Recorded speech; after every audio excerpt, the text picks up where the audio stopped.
Hi, everybody. Thanks for joining us.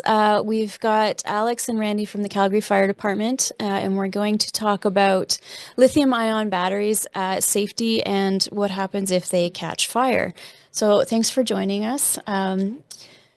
We have EV cars now. We've got, and they sometimes catch fire. We've also got kids' toys, but the batteries have changed, and the fires are very different. So, what should we do if I don't know, should we start with cars? Yeah.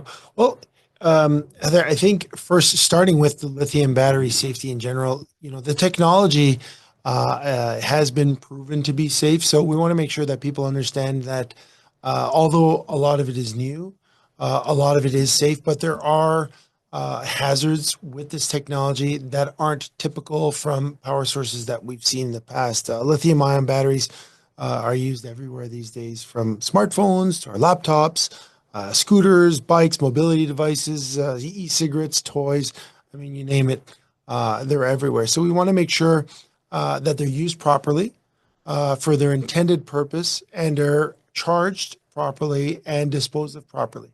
A lot of times we see issues arise when they're used improperly. Very rare. On occasion can happen where something's used properly, charged properly, stored in a proper environment where you'll find those fires. But we want to be prepared in case. Um, so yeah, we could talk about what causes those fires. I think scaling up to the cars. We don't see too many EV car fires. I'm not sure how many we've seen in Calgary right now. I don't believe we have the stats for that. But again, just thinking about the common causes and concerns for the technology will give us a general idea what to do as the technology evolves and the technology to combat these fires evolves. Yeah, so there's some of the other pieces there. We just listed off a lot of the different types of devices. So lithium-ion batteries can be smaller, as you said, like, more like inside of a toy, to something that's for propulsion uses like the scooters or e-bikes, and all the way up to a car. So as Randy said, when those batteries are, in good condition, they generally are very, very safe. A lot of the things that we might see more is like if there's any damage to the device in any way. So if you have a smaller thing like your phone and you drop it, that's something that could potentially cause a fire or risk that way. Overcharging something. So we'll talk about some of those safe charging practices as well. And as well as some of the temperature components, right? That if you have something that's sitting out in the sunlight or inside your vehicle that overheats, so that needs that heat source to kind of do that. Specific to lithium ion batteries, like with the way that they're used for a lot of devices because they have a lot of good rechargeability. So you look at reusable batteries. That's something that, this is the advantage versus our older style of batteries where you kept having, you'd use it, charge it down, and then you basically dispose of them, recycle them, whatever it is. So that's just one of the differences. With these type of batteries, with the energy that they carry, there's a condition that's called thermal runaway. So if a damage happens and a fire starts with one of these, it will very rapidly grow. So that fire will spread a lot quicker than some of the older type of fires. What we've seen, from our colleagues in waste and recycling, if people don't dispose of these properly, when these are in trash compactors and it damages the battery, that can also lead to a fire. And again, you have that fuel source. When they fail, they produces some of its own heat. And then that fire spreads very, very quickly. A lot of these batteries also have multiple cells in them. So again, that's just where a lot of that energy comes from, and where that damage can happen. But Randy, let's go into some prevention messages here. Yeah, and it's very important just to kind of pick on Alex's point that they do say when there is a lithium-ion battery fire, you have less than a minute to escape. So obviously, depending on the size of the device, will be the size of the fire. Obviously, with an electronic vehicle, you're going to have more cells. With the gases, the explosive gases versus a cell phone, but typically you have about a minute before that fire spreads. So to prevent these fires, we want to make sure that we use only certified lithium-ion batteries and chargers. When we talk about consumer habits changing, and when we talk about post-pandemic, where more people have gravitated towards shopping online, it's great because there's a lot more array of products out there, a lot better selection in terms of options for pricing. But you also have to watch out because there are options for products that might not necessarily have been certified, whether it be the Canadian Standards Association or Underwriter Laboratories. These are organizations that certify consumer electronic products. And when we gravitate to online shopping sites where things are a lot cheaper and easier to get your hands on, many times some of these items from charging cords for our phones to actually electronic products might not necessarily be certified. So you want to make sure that they are certified for use. And that would be a first way, and sometimes, unfortunately, it costs a little bit more to get something that's certified, but you want that ease, that extra layer of protection. You don't want to piece together products that don't belong together. Oftentimes, and even me in doing research for this, thinking about those little charging cubes, like a charging cube that works for my phone could also work for my charger for my earbuds, but it shouldn't necessarily be interchangeable. And you want to make sure that you use the product that came with your product that you bought. So again, looking for those symbols, following the manufacturer's instructions for your product, like actually looking at them. I know when it comes to especially small electronic devices, we tend to throw out the instructions very quickly because, I know how to use this thing. I just hold the button and it pairs to my phone, and then next thing you know, you've got it. But it is definitely good practice to look through those just in case there are any warning signs.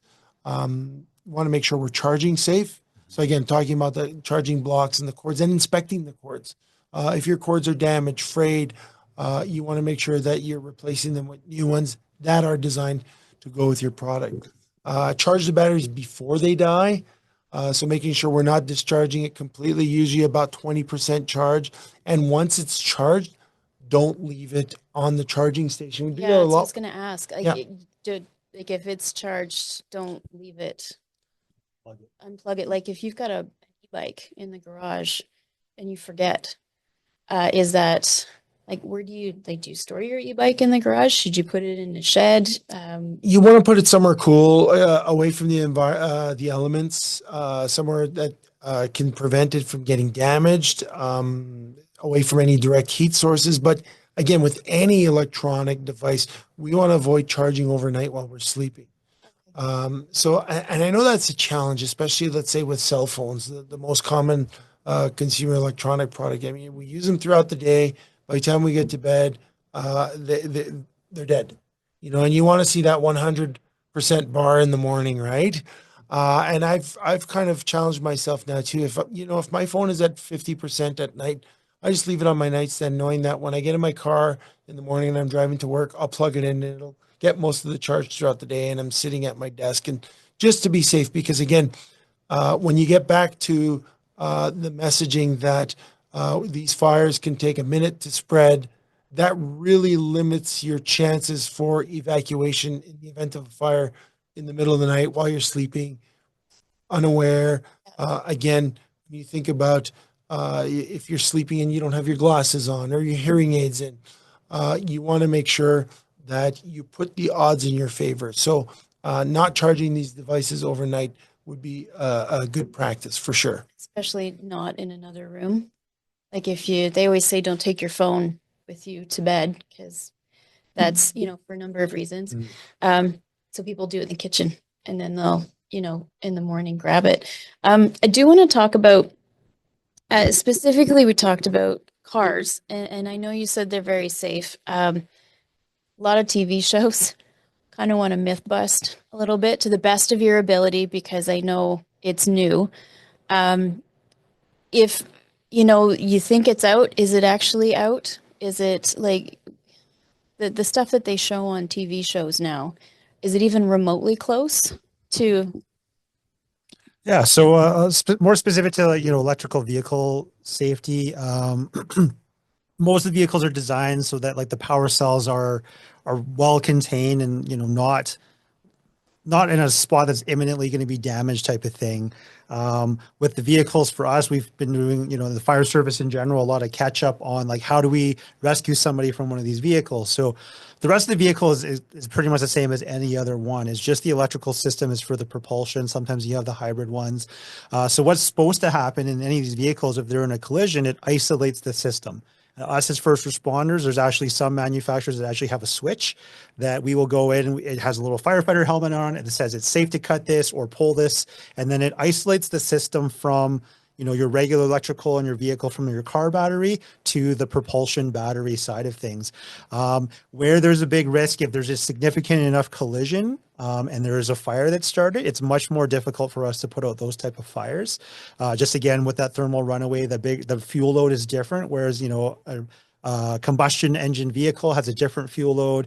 So we're more practiced at putting those type of fires out. We're seeing it a lot more in other countries that have more electric vehicles on the roads, and they're having to try to think of different solutions. So it's definitely a risk that if you are in an electric vehicle and anything starts to smoke or there's a fire starting, much like if there's a fire starting in your home from one of these batteries, it's going to get hot really, really fast. So you need to get yourself as safe distance as possible.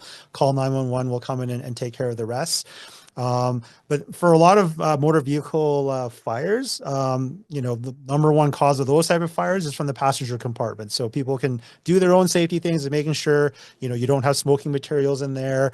Back to our lithium-ion batteries is making sure you don't store any of your devices in there. So let's say, in the middle of the summertime, you go to the mall, you have all your windows shut, and you left like your laptop in there or something like that. That's going to be way too hot for that device, and there has that risk of also overheating in those conditions. So making sure we don't leave any of those batteries in the extreme temperature conditions, because that can damage it as well.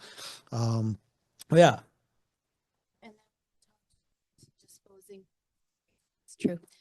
Disposing of them properly, do they get dropped off at a fire station? Do they get dropped off at specific recycling? What's the best way to do it? And So we definitely don't want to put them in the garbage or store them in piles. I know some people they take their batteries and they put them in a big bag. You want to try and dispose them. that at all. Yeah. So you wanted to, and we see that a lot because we go to a lot of homes. We work with many vulnerable populations, and often. What do you do with them? Because I totally do that. Yeah, no, we want to make sure that you dispose of them right away. You can bring your old batteries to City of Calgary's eco centers to drop them off free of charge. There's even a site, recycleyourbatteries.ca, for more information on recycling your batteries. They also have information on damaged batteries.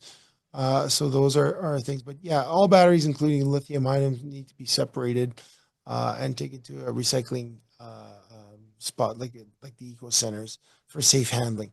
Yep. Until it's full and then go drop it off. No, and understanding that every time your batteries are no longer in use, if you do save some of them up, to make one trip to drop it off, just make sure that you tape off tape off one of the ends of the terminals, right? If you have a pile of batteries together, depending how they sit in your container, if they complete a circuit, then you actually get the charge and as the batteries are discharging. So a good practice is you could say tape off both ends just to be 100% sure. That way there's no way that they will accidentally line up and complete the circuit. So again, that's where you don't want to accumulate too many, but if you do, just tape off the ends.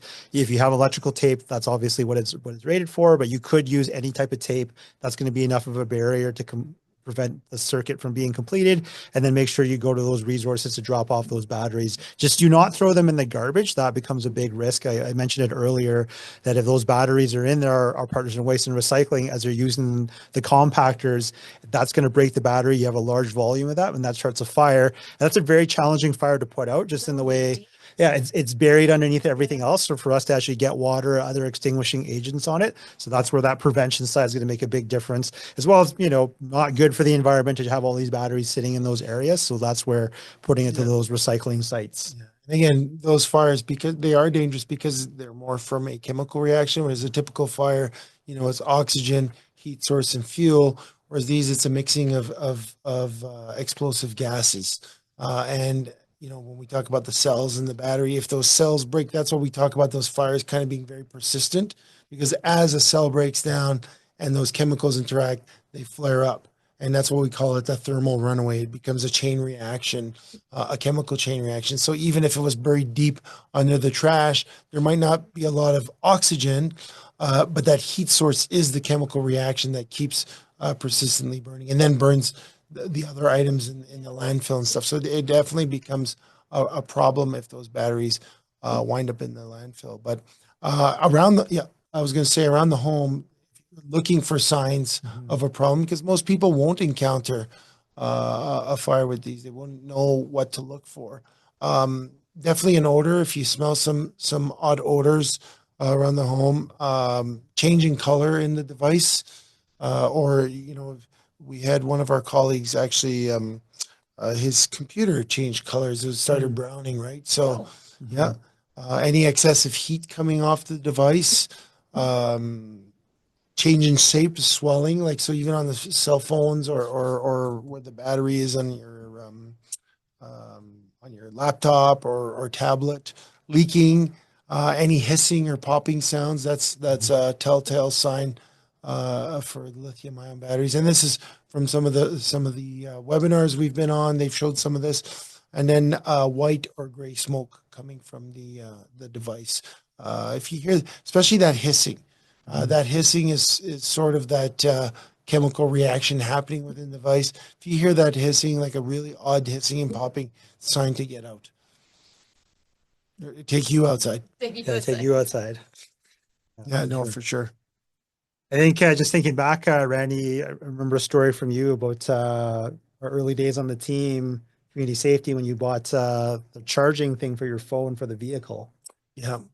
Yeah, what was that again? I can't remember now, but I do remember that in my in one of my vehicles there was a bit of I thought it was a fire. I had a cable and it caught fire in my cup holder. Is that the one you're referring to? Yeah, that's the one. Yeah, so I had before I got on the job, I had a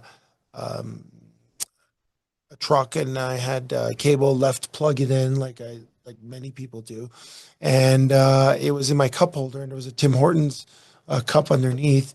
And I walked in my vehicle the next day, and I saw smoking through my cup holder, and it was the cable was still drawing power from the vehicle, and it was smoking. So yeah, I was lucky that I didn't have a fire in my vehicle, but that could have caught. So that's a good practice too, to make sure those are unplugged and safe. Don't keep them plugged in your car, even though you think the car's off.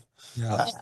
Again, as Randy said, it's a very common thing. So that's why, we cover it in the webinars. There's many things that people take for granted, or it's not a problem until there's a problem. So that's hopefully where we can help some people change to some safer habits here. We're going to go into like what to do in case you have a fire, right? So these lithium-ion batteries can put off a lot of toxic gases, and we talked about how quickly that fire can spread. So you have a smaller battery like in your devices, like your phone, and you do have a fire extinguisher, then it could be safe to use that to prevent that fire from getting too big. Again, if you're at all unsure, get yourself outside. If that fire is actively getting bigger, so generally with any fire extinguisher, there's kind of that narrow window as a fire starts and you see like a little bit of smoke, and before it gets into like a big fire, that's when it's optimal to put out with an extinguisher. But with any fire extinguisher, you should only do that if you have any type of training. And so when we talk about training, that means like taking a formal course of some kind.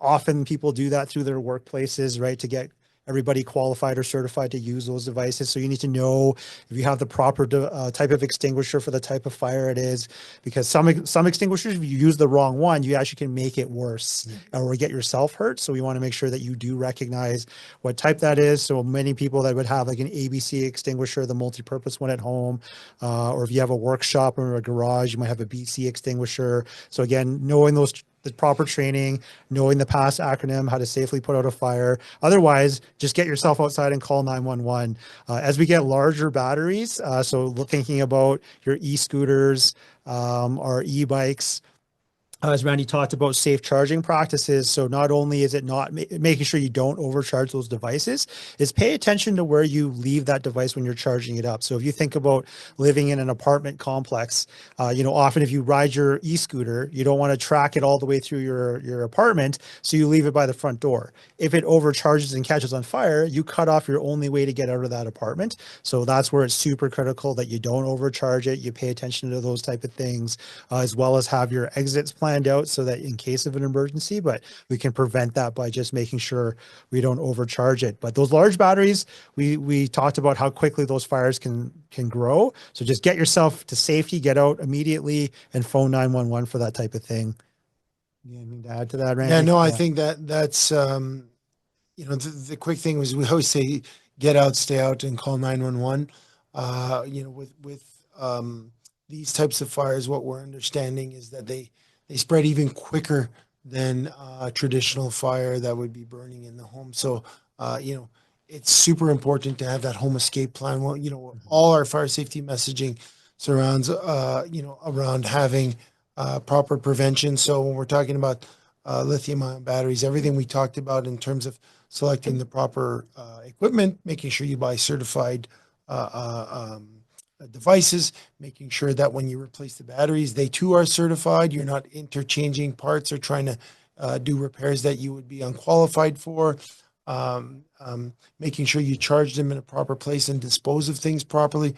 But then going to our typical fire safety messages, making sure you have working smoke alarms in your home, that you test once a month, you replace the batteries once a year, and then you replace every 10 years. And then on top of that, layer in having a home escape plan. Alex alluded to it with the mobility devices, making sure that they're not blocking your exits in the event of that type of fire. But again, in the event of any type of fire, you want to make sure that your exits aren't blocked. There might be a fire in your bedroom in the middle of the night, and if you have something blocking your door that you don't see and you trip, then all of a sudden you bang your head and you fall. That's a different issue, right? So just making sure that we layer in all these pieces, going back to, the fact that most of these devices are quite safe. Accidents do happen, but primarily the accidents happen from improper use. And so making sure that we have that plan in place from prevention to detection to evacuation would keep us safe and put the odds in our favor that, if there is an issue or an accident that happens, we can get out safely and I guess be okay. So just kind of recapping everything, because we've kind of covered everything. Just don't charge at night when you're sleeping.